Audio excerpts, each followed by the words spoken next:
Oo, because her job is for the institution, it's for the office of the Vice President. No, it's not political, it's not for me. So that is why she will only bring good news, accomplishments, and announcements of the office of the Vice President. Not the other woman. Nag-a-atake sa inyo? No, we do not want to besmirch the reputation of our office. Can I ask a question?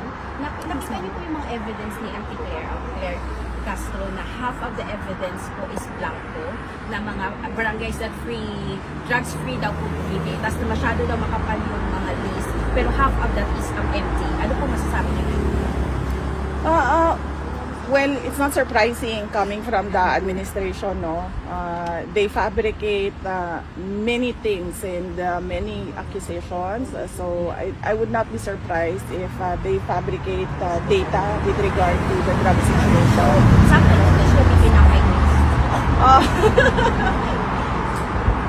Absent a law on fake news, kung ano yung hindi totoo, hindi truthful, and faithful to the facts, that would be fake news, yes. Vice President, ano po yung reaction ninyo, or what does it mean when you told your spokesperson of the Office of the Vice President, Attorney Ruth Castelo, yeah, that she will not be the attack dog of the Office of the Vice President? What's the motivation behind this?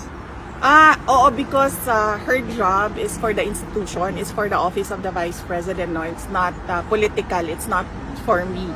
So that is why she will only bring good news, accomplishments, and announcements of the office of the Vice President. Not the other woman. Nag-a-atake sa inyo?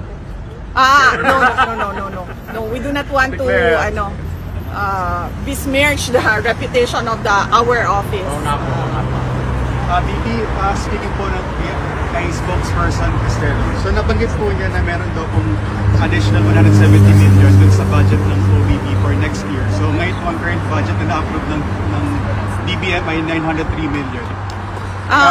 Yes.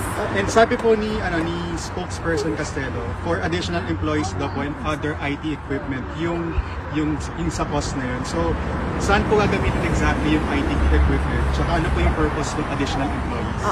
It is best since the Office of the Vice President already has a spokesperson, no?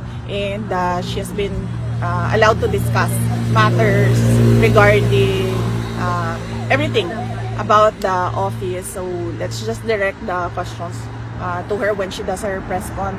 She will conduct a regular press con.